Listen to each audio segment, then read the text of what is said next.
तर आमचं सरकार आल्यानंतर अजितदादा शक्ती pissing pissing pissing and pissing. ये नेचुरली करप्ट पार्टी है। जिस दिन पैदा हुए उसी दिन 10:10 हुआ है। 10 साल में 10 गुना भ्रष्टाचार। महाराष्ट्र सिंचाई घोटाला, अवैध खनन घोटाला, इनकी लिस्ट भी बहुत लंबी है। घटना क्रमांक 1 ऑक्टोबर 2014 महाराष्ट्रामध्ये विधानसभा निवडणुकीची धामधूम सुरू होती। प्रचाराचा धुरळा उडालेला होता।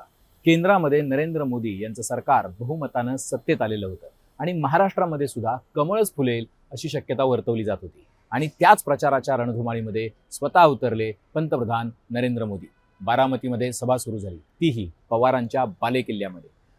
नरेंद्र मोदी यांनी राष्ट्रवादीचा अर्थात एनसीपीचा उल्लेख नॅशनलिस्ट करप्ट पार्टी असा केला। त्यानंतर ते असं म्हणाले की बारामतीकर हे काका पुतण्याच्या राजकारणापासून दूर होऊ इच्छित आहेत। अर्थात निवडणूक झाली, मतदान झालं आणि त्या मतदानानंतर जो निकाल लागला त्या निकालामध्ये अजित पवार जे आहेत ते 89,000 निवडून आले। अर्थात त्यांचं मताधिक्य घटलं, भाजपचा प्रभाव वाढत चाललेला होता। थोडं रिवाइंड करा कॅसेट आणि घटना क्रमांक 2 बघा। 2014ची लोकसभा निवडणूक हाच तो काळ होता ज्या काळामध्ये महाराष्ट्राच्या राजकारणासाठी पवार व्हिलन ठरवले गेलेले होते। आणि त्याचं कारण होतं की छगन भुजबळ, अजितदादा पवार, सुनील तटकरे, विजयकुमार गावित अशा सगळ्यांवरती भ्रष्टाचाराचे गंभीर आरोप भाजपने केलेले होते। 2014च्या लोकसभेला त्याचमुळं महाराष्ट्रामध्ये खूप महत्त्व प्राप्त झाले होतं। दुसरीकडे मुंडेंनी ठाकरेंसोबत एक मोठी आघाडी उघडलेली होती, ज्यामध्ये जानकर असतील किंवा राजू शेट्टी असतील हे सुद्धा येऊन मिळालेले होते। भाजपचे हुज हू नेते जे आहेत ते प्रचारासाठी महाराष्ट्रात होते आणि त्यांचं लक्ष होतं बारामतीमध्ये पवारांना हरवणं। बारामतीच्या मैदानामध्ये हुज हू भाजपच्या नेत्यांनी सभा घेतल्या। अर्थात निवडणूक झाली, मतदान झालं आणि त्यानंतर सुप्रिया सुळे निवडून आल्या, पण केवळ 69,000 मतांनी। 2009ला सुप्रिया सुळेंचं लीड होतं 3,03,000 मतांचं। अर्थात जर महादेव जानकर कमळाच्या चिन्हावर लढले असते तर निकाल वेगळा लागला असता, अशाही पद्धतीच्या चर्चा झाल्या। म्हणजे बघा, आता घटना क्रमांक 3 थोडं फॉरवर्ड घ्या। 2017 महापालिका निवडणूक। देवेंद्र फडणवीस हे मुख्यमंत्रीपदी आरूढ झालेले होते, त्यांनी मान ठोकलेली होती आणि तोपर्यंत राज्याच्या सत्तेतून एक नेता ज्याचं नाव होतं एकनाथ खडसे ते सरकारमधून बाहेर झालेले होते। देवेंद्र फडणवीसांचा वरचष्मा जो आहे तो किती तगडा आहे याची जाणीव भाजपच्या नेत्यांना झाली होती आणि त्यामुळे ते एकमेव स्टार प्रचारक होते। देवेंद्र फडणवीसांची पुण्यामध्ये सभा झाली। त्यांनी एनसीपीचा उल्लेख करताना असं म्हटलं की nationalist confused party. Pune, Pimpri Chinchwad या सगळ्या शहरामध्ये या पक्षानं म्हणजे राष्ट्रवादीनं मोठे घोटाळे केले, शहरांची वाट लावली आहे, वाताहत केली आहे, अशा पद्धतीचा प्रचार केला। अर्थात भाजपच्या टार्गेटवर मुख्यत्वे जे होते ते अजित पवार, कारण अजित पवारच राष्ट्रवादीचा चेहरा होते, राष्ट्रवादीचे कारभारी होते आणि त्यांच्यावरती बोलताना कायम सिंचन घोटाळ्याचा उल्लेख होत होता। आता तुम्ही म्हणाल की हे सगळं आता का सांगितलं जातंय? त्याचं कारण असं आहे की राजकारणामध्ये योग्य वेळी योग्य ठिकाणी तुम्ही असलात तरच तुम्हाला यश मिळतं। पण अजित पवारांच्या राजकारणाची वेळ जी आहे, जरी त्यांच्या पक्षाचं घड्याळ हे चिन्ह असलं तरी ती वेळ चुकली का, की कोणी चुकवली? आणि त्या चुकवलेल्या वेळेचं वर्तुळ जे आहे ते आज बारामतीत पूर्ण झालंय का, हा प्रश्न आहे। आणि म्हणून हा व्हिडिओ जो आहे तो तुम्ही शेवटपर्यंत बघा। नमस्कार, मी अभिजित करंडे, सेंटर पॉइंटमध्ये आपल्या सर्वांचं स्वागत आहे। बघा, भारतीय जनता पक्षानं ज्या वेळेला पहिल्यांदा राष्ट्रवादी काँग्रेस आणि काँग्रेसला टार्गेट करायला सुरुवात केली त्यावेळेला त्यांच्या मुख्य रडारवर जी होती ती राष्ट्रवादी काँग्रेस होती। त्याचं कारण असं होतं की राष्ट्रवादी काँग्रेसचा पश्चिम महाराष्ट्र मराठवाड्यातल्या मराठा आणि बहुजन समाजावरती वरचष्मा होता आणि त्या पक्षाच्या नेत्यांना बदनाम केल्यानंतर किंवा त्या पक्षाच्या नेत्यांवरती ज्याला भ्रष्टाचाराचे आरोप झाले त्यावेळेला जनतेनं त्यांच्याकडे पाठ फिरवायला सुरुवात केली। अर्थात त्यातला जो कळीचा मुद्दा होता तो होता सिंचनाचा। त्याचं कारण होतं की सिंचनाचा मुद्दा थेट शेतकऱ्यांशी संबंधित होता। शेतकरी हा जवळपास महाराष्ट्राचा कणा आहे आणि म्हणून ज्यावेळेला सिंचन 70,000 कोटी रुपये खर्च केल्यानंतर सुद्धा 0.01% सिंचन झाले असा ज्यावेळेला वक्तव्य मुख्यमंत्री पृथ्वीराज चव्हाण यांनी केलं त्यावेळेला खळबळ उडाली। सिंचनाची श्वेतपत्रिका काढण्याची घोषणा करण्यात आली आणि तिथून खरं महाराष्ट्राच्या राजकारणाला वळण मिळालं। अर्थात अजित पवार हे 10 वर्ष सिंचन खात्याचे मंत्री होते. प्रत्येक वर्षीचं त्यांचं बजेट जे आहे ते 7,000 कोटीचं होतं जवळपास. जर अजित पवारांनी 7 × 10 म्हणजे 70,000 कोटी इतक्या पैशांचा जर भ्रष्टाचार करायचा झाला तर अजित पवारांना 100% पैशाचा भ्रष्टाचार करावा लागला असता किंवा त्यांनी 100% पैसे खाल्ले असा तो आरोप झाला असता. आता 100% पैसे अजित पवारांनी सिंचन खात्यामध्ये त्याच्यामध्ये गडबड केली, घोटाळा केला, असं होऊ शकतं का? तर मला असं वाटतं की तसं होण्याची शक्यता फार कमी आहे. त्याचं कारण असं आहे की आस्थापनांवरचा जो खर्च आहे, पगार असेल, पेन्शन असेल, भत्ते असतील आणि त्या खात्यामधला इतर खर्च जो आहे तो जवळपास 35 ते 40% घरात जातो. मग त्याच्यातून जर ती रक्कम वजा केली तर ती रक्कम उरते जवळपास 30,000 कोटी, 30-40,000 कोटी. आता ती अख्खीच्या अख्खी रक्कम जर एखाद्या मंत्र्यानं हडप केली किंवा गड्डम केली तरच एवढ्या मोठ्या प्रमाणामध्ये भ्रष्टाचार झाला असं होऊ शकतं. पण जे नॅरेटिव्ह भाजपनं उभं केलेलं होतं, जे नॅरेटिव्ह भाजपच्या नेत्यांनी देवेंद्र फडणवीस, विनोद तावडे, गोपीनाथ मुंडे या सगळ्या नेत्यांनी उभं केलं होतं ते असं होतं की 70,000 कोटीचा घोटाळा झालेला आहे. अर्थात काही प्रकरणांमध्ये मोठ्या प्रमाणावरती अनियमितता झालेली होती, काही प्रकरणं निश्चितपणे संशयास्पद होती. त्याच्यामध्ये आपल्याला कल्पना आहे की FA कन्स्ट्रक्शन, आपल्याला कल्पना आहे की कोकणातले काही प्रोजेक्ट्स, VIDCचे काही प्रोजेक्ट्स, आणि त्यामुळं या एकूण सिंचन खात्याच्या भोवती एक संशयाचं मोठं वर्तुळ तयार झालेलं होतं. आणि त्या वर्तुळाच्या केंद्रभोवती केवळ एकच व्यक्ती होता आणि त्याचं नाव होतं अजित पवार. अजित पवार हे पक्षातल्या नेत्यांसाठी स्पर्धक वाटत होते. त्यामुळं ज्यावेळेला अजित पवारांवरती अशा पद्धतीचे आरोप सुरू झाले त्यावेळेला त्यांच्या बचावासाठी पक्षातून खूप मोठ्या प्रमाणामध्ये लोक आले, असं काही घडलं नाही. किंबहुना ज्या सिंचन खात्यातल्या घोटाळ्याची चौकशी करण्याची जी फाईल होती त्याच्यावरती सही गृह खात्यानेच केलेली होती, जे गृह खातं राष्ट्रवादीकडेच होतं. त्याबद्दलची सल अजित पवारांनी बऱ्याच नंतर बोलूनही दाखवलेली होती. पण प्रश्न असा आहे की या सगळ्याबद्दल ना राष्ट्रवादीच्या नेत्यांनी कधी नीट प्रश्न उपस्थित केले, ना समर्थकांनी अजित पवारांचे त्याबद्दल काही मोठ्या प्रमाणावरती कॅम्पेन राबवली किंवा मीडियानं. त्याचं कारण असं होतं की अजित पवार राजकारणामध्ये एक व्हिलन हवा असतो आणि अजित पवारांच्या रूपानं राजकारणातल्या त्यावेळच्या विरोधकांना, अजित पवारांच्या पक्षांतर्गत विरोधकांना, माध्यमांना आणि एकूण समाज जीवनाला एक व्हिलन मिळालेला होता आणि त्या व्हिलनचं नाव होतं अजित पवार. आता अजित पवारांवरती सगळ्या बाजूनं प्रहार चालू होते. त्याचं कारणही होतं की अजित पवार हे केवळ महाराष्ट्रातल्याच नाही तर देशातल्या दिग्गज नेत्याचे पुतणे होते, अर्थात शरद पवारांचे. महाराष्ट्रातल्या मराठा चेहऱ्याचं प्रतिनिधित्व अजित पवार करतात अशा पद्धतीचं चित्र तयार झालेलं होतं आणि तेच राष्ट्रवादीचं भविष्य आहे अशा पद्धतीची एक कुजबूज किंवा अशा पद्धतीचं एक नॅरेटिव्ह सुद्धा त्यावेळेला होतं. आणि त्यामुळं सर्वांसाठी जर धोक्याचा माणूस कोण होता त्यावेळेला तर तो अजित पवार होता. त्याचं कारणही तसंच होतं की अजित पवारांच्याच पक्षामध्ये प्रत्येक जिल्ह्यामध्ये एक एक सरदार उभा होता जो भाजपला तगडी फाईट देण्यासाठी तयार होता.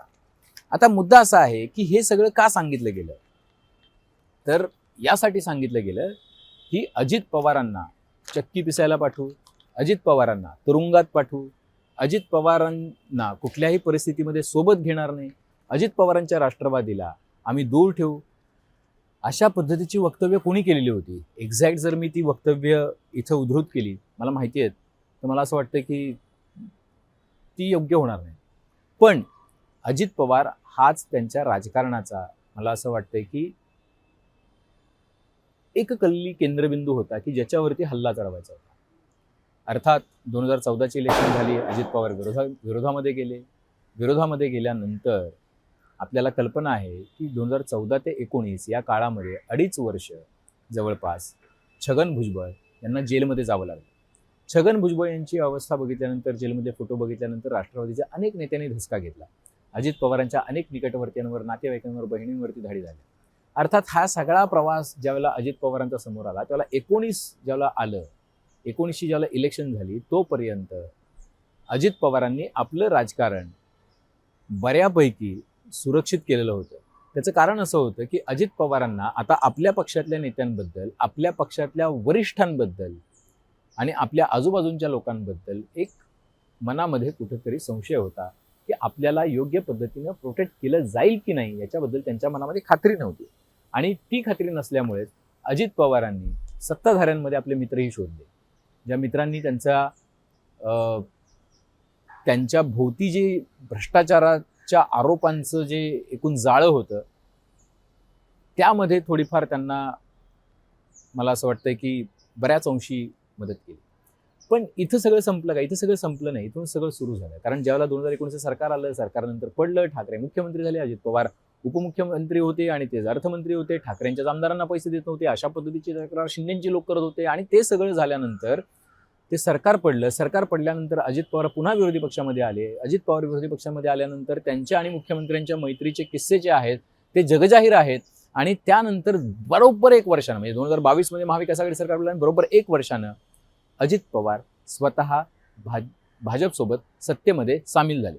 पण हे झालं, हे इतिहास आहे, हे तुम्हाला सर्वांना माहिती आहे. पण हे जेव्हा झालं त्याच्या आधी 8 दिवस एक भाषण मध्य प्रदेशमध्ये झालं होतं. त्याच्यामध्ये मुख्यमंत्री पंतप्रधान असं म्हणालेले होते की ज्यांनी उल्लेख 70,000 कोटीच्या सिंचनाच्या घोटाळ्याचा केलेला होता आणि आम्ही कोणाला सोडणार नाही असं म्हणालेले होते.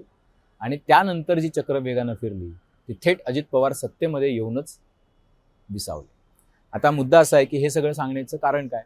तर त्याचं कारण असं आहे की जे अजित पवार भाजपची इथं सत्ता येण्यामध्ये मला असं वाटतंय की इन्स्ट्रुमेंटल ठरले. भाजपचा 2014च्या इलेक्शनमधला मुख्य शत्रू जरी राष्ट्रवादी आणि काँग्रेस असला तरी त्यात एक मुख्य शत्रू तुम्हाला निवडावा लागतो. आणि त्या भ्रष्टाचाराचा चेहरा म्हणून भाजपनं अजित पवारांना प्रोजेक्ट केलेलं होतं. आणि अजित पवारांवरती हल्ला करणं हा एक कलमी अजेंडा होता. अजित पवारांना बदनाम करणं हा एक कलमी अजेंडा होता. किंवा अजित पवारांच्या राजकारणावरती टीका करणं हा एक कलमी अजेंडा होता. तो पक्षांतर्गत विरोधकांचा होता, तो विरोधकांचा होता, तो अजित पवारांच्या आजूबाजूच्या लोकांचा होता, तो माध्यमांचा होता. आणि त्यामध्ये अजित पवार एका पद्धतीनं बॅकफूटवर गेले सुद्धा. पण ज्यावेळेला 22 मध्ये सरकार बदललं, 22 मध्ये सरकार बदललं, अजित पवार 23 मध्ये मंत्री झाले, 23 मध्ये पुन्हा उपमुख्यमंत्री झाले. त्यानंतर अजित पवारांनी भाजपसोबत राहून आपलं सेक्युलरिझमचं राजकारण करण्याचा प्रयत्न केला. बऱ्याच अंशी त्यामध्ये त्यांना यश आलं नाही हा त्याबद्दलच्या समीक्षेचा भाग आहे. पण मी हे सगळं का सांगितलं? त्याचं कारण आहे की आज झालेली सभा जी सुनेत्रा पवार यांच्या प्रचारासाठी झालेली आहे. सुनेत्रा पवारांच्या प्रचारासाठी कोण कोण आलं? सुनेत्रा पवारांच्या प्रचारासाठी राज्याचे मुख्यमंत्री आले, जे भाजपचे आहेत. राज्याचे उपमुख्यमंत्री आले, जे शिवसेनेचे आहेत. राज्यातल्या मित्रपक्ष रिपाईचे सर्वोच्च नेते आले, ते म्हणजे अर्थात आठवले साहेब, ते आले. त्यांच्यासोबतचे सगळे सहकारी छगन भुजबळ, प्रफुल्ल पटेल, तटकरे ही सगळी मंडळी आली. त्यासोबत धनंजय मुंडे असतील आणि इतर त्यांचे सहकारी असतील, ही सगळी मंडळी आली.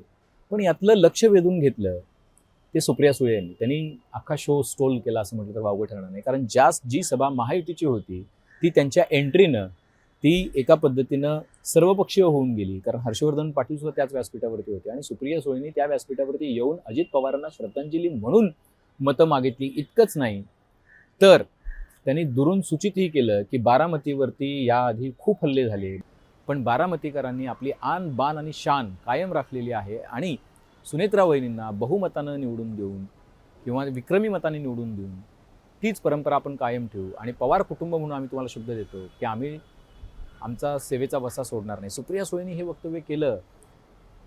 सुप्रिया सुळे मुख्यमंत्र्यांच्या आधी आल्या, भाषण केल्या आणि निघूनही गेल्या. मात्र तरीही व्यासपीठावरचे काही चेहरे जे आहेत ते चेहरे ठळकपणे अधोरेखित झाले. त्याचं कारण असं होतं की ज्यांनी आयुष्यभर अजित पवारांच्या राजकारणाचा विरोध केला, अजित पवारांशी झालेली युती जी आहे ती प्रॅक्टिकल, नैसर्गिक नव्हे, ती प्रॅक्टिकल युती आहे असं म्हणून जस्टिफाय करण्याचा प्रयत्न केला. अजित पवारांच्या राजकारणावर प्रहार करत त्या शिड्या पार त्यांनी केल्या. ती सगळी मंडळी अजित पवारांच्या निधनानंतर त्यांच्या पत्नीच्या प्रचारासाठी बारामतीत आली. कधी काळी या सगळ्या मंडळींनी अजित पवारांना निवडून देऊ नका, पवार कुटुंबाला राजकारणापासून दूर ठेवा असा प्रचार केला होता. आज तीच सगळी मंडळी अजित पवार हे राजकीयदृष्ट्या किती चाणाक्ष होते, त्यांनी केलेलं काम किती महत्त्वाचं होतं आणि अजित पवारांच्या विकासाच्या दृष्टीचं कौतुक करत राहिले.